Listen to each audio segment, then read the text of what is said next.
Alam mo, yung hula, kalokohan lang yan. Hindi, no?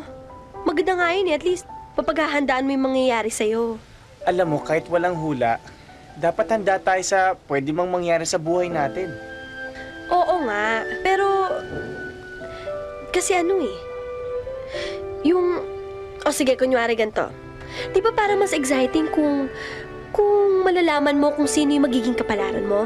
Yung taong mamahalin mo, tsaka yung magmamahal sa'yo. Yun.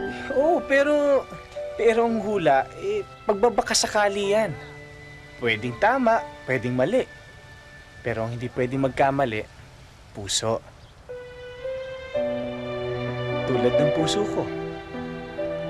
Ako mula nung makita ko yung babaeng pakamamahalin ko tumibok na agad ang puso ko. At hindi ko na kailangang pahulaan pa kung mamahalin niya ako dahil